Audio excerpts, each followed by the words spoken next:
আলাইকুম প্রিয় শিক্ষার্থী বন্ধুরা, সবাইকে আন্তরিক শুভেচ্ছা ও অভিনন্দন। আশা করি সবাই ভালো আছো। তোমাদের সামনে আবারও বাংলা ক্লাস নিয়ে হাজির হয়েছি। আমি মোহাম্মদ আরিফ হোসেন, প্রভাষক, বাংলা বিভাগ, মাইলস্টোন কলেজ। শিক্ষার্থী বন্ধুরা, আমরা প্রতিনিয়তই কোভিড-19 করোনা ভাইরাস সম্পর্কে নানা ধরনের সচেতনতামূলক বক্তব্য শুনে আসছি, কিন্তু কষ্টকর বিষয় হচ্ছে আমাদের সমাজে কিছু কিছু মানুষ আছে যারা কিনা এখনো কিন্তু স্বাস্থ্যবিধিগুলো মেনে চলছে না। আমি আশা করছি তোমরা অবশ্যই স্বাস্থ্যবিধিগুলো ঠিকমতো মেনে চলছো, একেবারে অবহেলা করছো না। তো চলো আমরা কথা না বাড়িয়ে আজকের ক্লাসে চলে যাই। আজকে আমরা কাল পুরুষ ও কালের বিশিষ্ট প্রয়োগ এর দ্বিতীয় অংশ নিয়ে আলোচনা করব। গত ক্লাসে আমরা কিন্তু এই কাল, যেটাকে আমরা ইংরেজিতে টেন্স বলি, সেই কালের বর্তমান কাল নিয়ে আলোচনা করেছি। বর্তমান কালের যে প্রকারভেদগুলো আছে সেগুলো নিয়ে আলোচনা করেছি। তো আজকে আমরা অতীত কাল, যেটাকে আমরা পাস্ট টেন্স বলি, অতীত ও ভবিষ্যৎ কাল নিয়ে কিন্তু আমরা আলোচনা করব। তো চলো তাহলে আমরা অতীত কাল নিয়ে আলোচনা করি। দেখো, অতীত কাল কিন্তু আমরা গত ক্লাসে বলেছি যে সাধারণত পূর্বে বা আগে যেটা হয়, বর্তমানের আগে যেটা হয় সেটা হচ্ছে কি অতীতকাল, পাস্ট টেন্স। তো অতীতকাল আমরা গত ক্লাসে কিন্তু বলেছি অতীতকাল হচ্ছে কয় প্রকার? 4 প্রকার। এক হচ্ছে সাধারণ অতীতকাল, 2 হচ্ছে নিত্যবিত অতীতকাল, 3 হচ্ছে ঘটমান অতীতকাল, 4 হচ্ছে পুরা ঘটিত অতীতকাল। তো আমরা প্রথমে কিন্তু সাধারণ অতীতকাল নিয়ে আলোচনা করব, যেটাকে আমরা ইংরেজিতে বলি পাস্ট ইনডিফিনিট টেন্স। তো চলো এখানে দেখো, আমরা সংজ্ঞা যদি যাই, বর্তমানে আগে বা পূর্বে কাজ যদি শেষ হয়, বর্তমানে এখন আগে যদি কাজ শেষ হয়ে যায়, সেটা হচ্ছে কি আমাদের সাধারণ অতীতকাল। দেখ এখানে উদাহরণ দিয়েছি, আমি কাজটি করলাম, আমি কাজটি করলাম, তার মানে কাজটি আগে করেছে এরকমটা বোঝাচ্ছে। এরপর দেখো তুমি কাজটি করলে, সেই কাজটি করলো। এখানে আমাদের কিন্তু একটা বিষয় মাথায় রাখতে হবে, এই যে করলাম যে ক্রিয়াপদটা আছে, যে কাজটা আছে, তো এই করটা হচ্ছে আমাদের কি এই ক্রিয়াপদের মূল অংশ। তাহলে এই কর আর লাম হচ্ছে এখানে ক্রিয়া বিভক্তি। তাহলে এই ক্রিয়াপদের মূল অংশকে আমরা কি বলেছি গত ক্লাসে কিন্তু তোমরা পড়েছো যে ধাতু। তাহলে এই ধাতু এবং এই পুরুষবাচক এই ক্রিয়া বিভক্তি, এই ক্রিয়া বিভক্তি গুলো আমাদের মনে রাখতে হবে। এখানে কি আছে? এখানে কর হচ্ছে ধাতু আর লামটা হচ্ছে কি আমাদের ক্রিয়া বিভক্তি। এখানে লেটা হচ্ছে কি আমাদের ক্রিয়া বিভক্তি, এখানে লোটা হচ্ছে কি ক্রিয়া বিভক্তি। একটু খেয়াল করো, লাম, লে, লো, এগুলো কিন্তু আমাদের এই ক্রিয়া বিভক্তি গুলো মুখস্থ রাখতে হবে। কারণ যখন কিনা তোমাকে বলবে যে সাধারণ অতীতকাল নির্ণয় করো, তুমি কিন্তু এই ক্রিয়ার শেষে এই লাম, লে, লো দেখলে পরে কি করবা? সেটা সাধারণ অতীতকাল দিয়ে দিবা। ঠিক আছে? এরপর দেখো, আমরা 2টা উদাহরণ দিয়েছি, আমাদের বইয়ের মধ্যে দেওয়া আছে। এক্ষণে জানিলাম কুসুমে কীট আছে। খেয়াল করো, এখানে কিন্তু এই লাম দেয়া আছে। ঠিক আছে? আমি কিন্তু একটু আগে তোমাদের উদাহরণে দেখিয়েছি যে এই যে ক্রিয়ার মূল অংশের সাথে যদি লাম থাকে, লাম দেখলে পরে কি করব? আমরা এটা সাধারণ অতীতকাল ধরে নেব। তাহলে এখানেও কি আছে? এই জানির সাথে কি আছে? লাম আছে। তাহলে যেহেতু লাম আছে, তার মানে কি এটা আমাদের সাধারণ অতীতকালের উদাহরণ। দেখো, এক্ষণে জানিলাম কুসুমে কীট আছে, তাহলে এটা হচ্ছে আমাদের সাধারণ অতীতকালের উদাহরণ। এটা কিন্তু আমাদের বিভিন্ন পরীক্ষায় আসছে, বোর্ড পরীক্ষায়, এসএসসি বোর্ড পরীক্ষায় এই উদাহরণটা থেকে প্রশ্ন আসছে, সুতরাং এটা আমরা বুঝে মুখস্থ করে ফেলবো। এরপর 2 নাম্বার দেওয়া আছে, তোমার যা খুশি করো আমি বিদায় হলাম। তোমার যা খুশি করো আমি বিদায় হলাম। দেখো এখানেও কিন্তু যে ক্রিয়া, এই যে শেষে কিন্তু লাম আছে, দেখছো? লাম দেখলে পরে আমরা কি দেবো? এটা হচ্ছে আমাদের সাধারণ অতীতকালের উদাহরণ। আচ্ছা, এরপর দেখো এই 2 নাম্বার উদাহরণে এটা কিন্তু কি প্রকাশ করেছে? বিশেষ ইচ্ছা প্রকাশ করেছে। তো এটাও তোমরা একটু মাথায় রাখবে। তাহলে এটা হচ্ছে আমাদের সাধারণ অতীতকাল। আমরা এরপরে নিত্যবিত অতীতকাল নিয়ে আলোচনা করব। শিক্ষার্থী বন্ধুরা, দেখো আমরা এখন নিত্যবিত অতীতকাল নিয়ে আলোচনা করব। এখানে দেখো সংজ্ঞায় দেওয়া আছে, অতীতকালের কোন কাজের অভ্যস্ততা যদি বোঝায়, অর্থাৎ অতীতের কোন কাজের এখানে অভ্যাসকে বোঝাচ্ছে। দেখেন উদাহরণে দেওয়া আছে, আমি রোজ কাজ করতাম, তার মানে কি প্রতিদিন কাজ পূর্বে করতো এরকম বোঝাচ্ছে, অভ্যাসকে বোঝাচ্ছে। এরপর দেখো তুমি রোজ কাজ করতে, সে রোজ কাজ করত। আমরা কিন্তু আগেই বলেছি এই যে ক্রিয়া বিভক্তি কর্তাম তাম, তারপর হচ্ছে তো তে, এরপর হচ্ছে তো, এই তাম তে তো যদি আমরা এটা যদি ক্রিয়ার শেষে দেখি তাহলে পরে আমরা কি বুঝবো যে নিত্যবৃত্ত অতীতকালের উদাহরণ। ঠিক আছে, এরপর দেখো আমি এখানে কয়েকটা উদাহরণ দিয়েছি যেটা আমাদের বইয়ের মধ্যে আছে, এগুলো কিন্তু মোস্ট ইম্পর্টেন্ট। দেখো এখানে 1 নম্বরে দেওয়া আছে আমরা রোজ সকালে নদী তীরে ভ্রমণ করতাম। দেখো যখনই আমরা এই তাম দেখবো শেষে ক্রিয়ার, আমরা কি বুঝবো এটা হচ্ছে আমাদের নিত্যবৃত্ত অতীতকালের উদাহরণ। এরপর দেখো আমরা 2 নম্বর উদাহরণ দিয়েছি আজ যদি সুমন আসতো কেমন মজা হতো।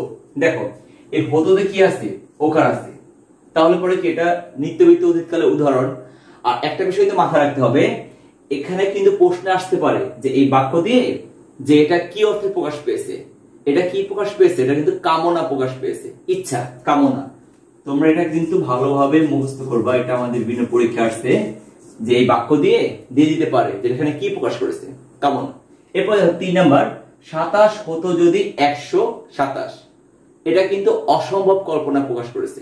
এই দেখো এখানে ক্রিয়ার বেলায় হতো, দেখো এই তয়কার আছে, তাহলে এটা কি প্রকাশ করেছে, অসম্ভব কল্পনা।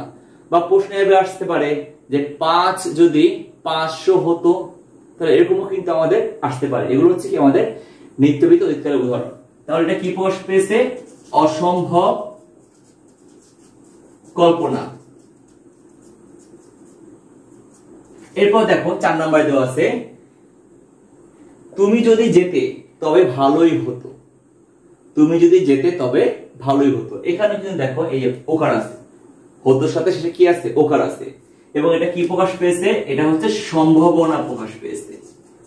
আমাদের কিন্তু মাথায় রাখতে হবে যে কোন বাক্যটা কি অর্থে প্রকাশ পেয়েছে, এরকম কিন্তু প্রশ্ন আসতে পারে। ঠিক আছে, আচ্ছা এরপর আমরা পরবর্তীতে ঘটমান অতীতকাল নিয়ে আলোচনা করব।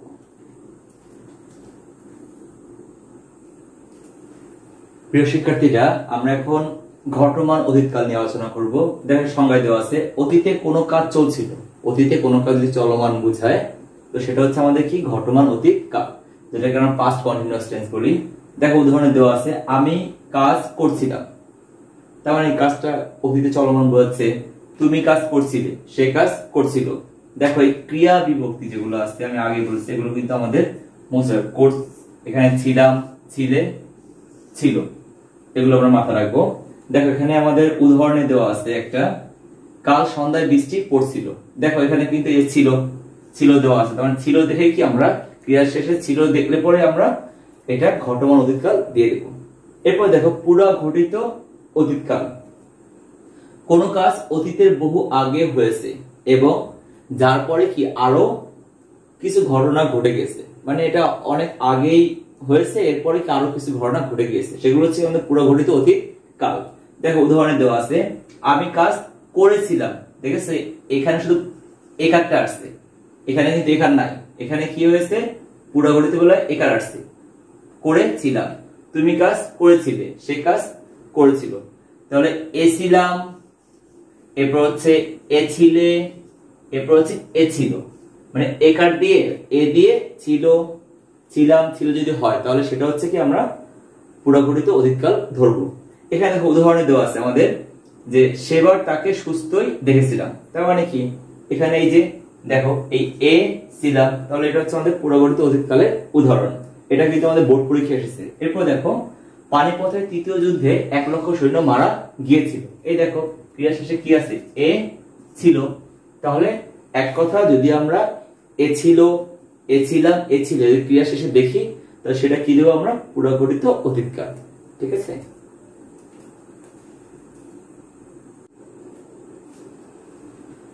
শিক্ষার্থী বন্ধুরা দেখো ভবিষ্যৎকাল পরবর্তীতে যদি কোনো কাজ বোঝায়, পরবর্তীতে করেছে এমন কোনো কাজ, সেটা হচ্ছে কি আমাদের ভবিষ্যৎকাল। আমরা কিন্তু আগে পড়েছি ভবিষ্যৎকাল হচ্ছে 3 প্রকার। কয় প্রকার? 3 প্রকার। এক হচ্ছে সাধারণ ভবিষ্যৎকাল, 2 ঘটমান ভবিষ্যৎকাল, 3 হচ্ছে পুরা ঘটিত ভবিষ্যৎকাল। আমরা কিন্তু জানি যে ভবিষ্যৎকালকে কিন্তু ইংরেজিতে কি বলা হয়, ফিউচার টেন্স। তাহলে দেখো আমরা প্রথমে সাধারণ ভবিষ্যৎকাল নিয়ে আলোচনা করব। যে ক্রিয়া পরে সংঘটিত হবে, অর্থাৎ যে কাজ পরবর্তীতে করা হবে, সেগুলো হচ্ছে কি আমাদের সাধারণ ভবিষ্যৎ কাল। দেখো এখানে উদাহরণে দেওয়া আছে আমি কাজ করব, তার মানে কি পরে করব। তুমি কাজ করবে, সে কাজ করবে। তাহলে খেয়াল করো এখানে এই যে ব, বে, বে, এগুলো কিন্তু আমরা মুখস্থ করলে পরে আমরা সাধারণ ভবিষ্যৎ কাল নির্ণয় করতে পারবো। এরপর দেখো এখানে কিন্তু এই এখানেও দেওয়া আছে করবে, এখানেও করবে। এখানে আমাদের একটু খেয়াল রাখতে হবে যে ভবিষ্যৎ কালের বেলায় কিন্তু এখানে আমাদের এই মধ্যম পুরুষ অর্থাৎ তুমি তোমরা এগুলো মধ্যম পুরুষ এবং নাম পুরুষ সে, এগুলো কিন্তু এখানে ক্রিয়াপদের বেলায় বিভক্তি কোনো পরিবর্তন নেই। এরপর দেখো এখানে একটা উদাহরণ দেওয়া আছে কে জানতো আমার ভাগ্যে এমন হবে। এই দেখো আমরা কিন্তু এই হবে কি আছে শেষে বে আছে, তাহলে বে দেখে আমরা কি ভাববো, ধরে নেব আমরা এটা হচ্ছে সাধারণ ভবিষ্যৎকালের উদাহরণ। আর দেখো এখানে একটা বিষয় আমাদের পরীক্ষা আসে যে কে জানতো আমার ভাগ্যে এমন হবে। এখানে এই জানতো এটা কিন্তু অতীতকে নির্দেশ করে, এটা কিন্তু অতীতকে বোঝাচ্ছে এবং এখানে প্রকাশ করতেছে আক্ষেপ। আক্ষেপটা হচ্ছে আমাদের হতাশা এবং রাগ, এই দুইটা সংমিশ্রিত রূপকে বলা হয় আক্ষেপ। তাহলে আক্ষেপ প্রকাশে এখানে কি হয়েছে, অতীতের জায়গাও কিন্তু আমাদের এই সাধারণ ভবিষ্যৎকাল হয়েছে। এটা কিন্তু আমাদের বোর্ড পরীক্ষা আসতে পারে, এটা মাথায় রাখবা। এরপর দেখো 2 নম্বরে দেওয়া আছে ঘটমান ভবিষ্যৎ কাল। ভবিষ্যতে যদি কোনো কাজ যদি চলতে থাকে, ভবিষ্যতে কোনো কাজ চলমান আছে এরকম বোঝালে পরে কি হবে, এটা হবে আমাদের ঘটমান ভবিষ্যৎ কাল। দেখো এখানে উদাহরণে দেওয়া আছে আমি কাজ করতে থাকবো, তুমি কাজ করতে থাকবে, সে কাজ করতে থাকবে। আমরা একবার একটু পুরা ঘটিত ভবিষ্যৎ কালেরও উদাহরণটা দেখে নিই, তাহলে দুইটা তুলনামূলক আলোচনা করলে আমরা সহজেই নির্ণয় করতে পারবো যে কোনটা ঘটমান ভবিষ্যৎ কাল আর কোনটা হচ্ছে আমাদের পুরা ঘটিত ভবিষ্যৎ কাল। দেখো এখানে পুরা ঘটিতের বেলায় দেওয়া আছে আমি কাজ করে থাকবো, তুমি কাজ করে থাকবে, সে কাজ করে থাকবে।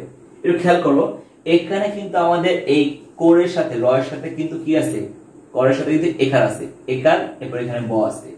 আর এখানে কিন্তু আমাদের কিন্তু করের সাথে কোনো একার, এই করের সাথে কিন্তু একার নাই। আমি আগে বলেছি যে প্রত্যেকটা ঘটমান এবং পুরা ঘটির মধ্যে প্রধান পার্থক্য হচ্ছে এখানে ঘটমানে কিন্তু একার থাকে না, আর পুরা ঘটিতের বেলা কি থাকে, এই যে একার আছে।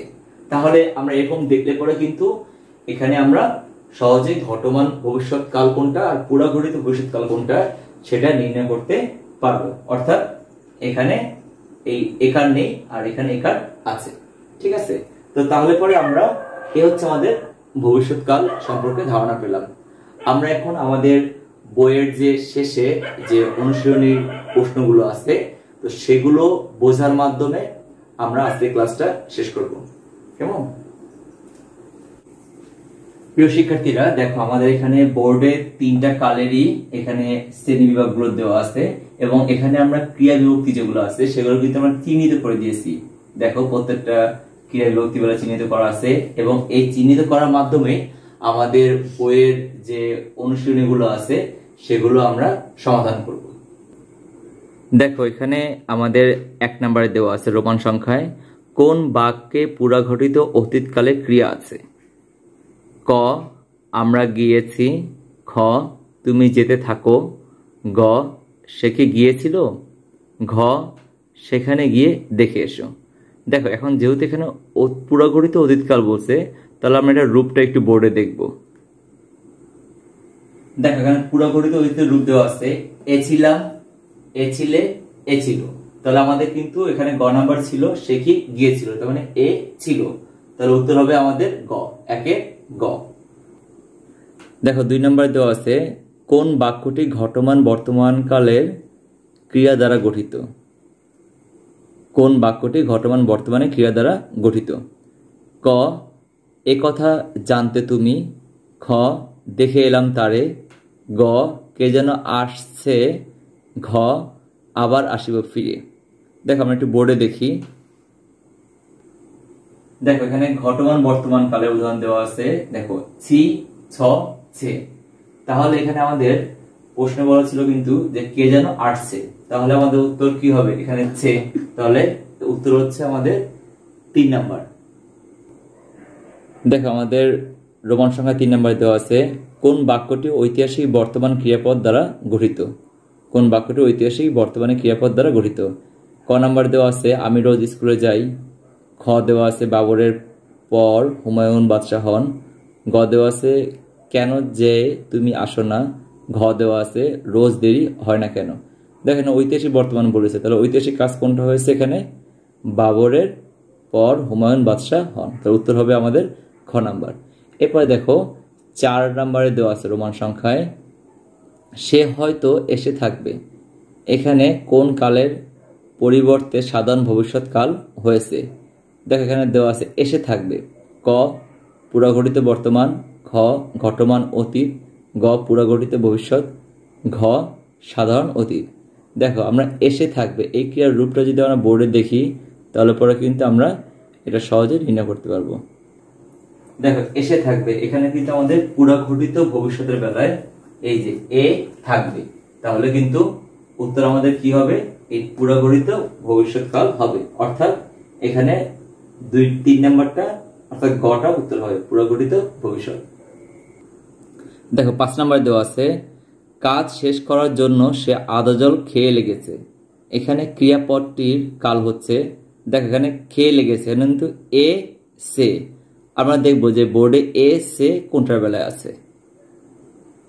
তাহলে দেখো এখানে এ সে, এই যে এ সে এটা কিন্তু আমাদের পুরাঘটিত বর্তমান কালের বেলায় আছে।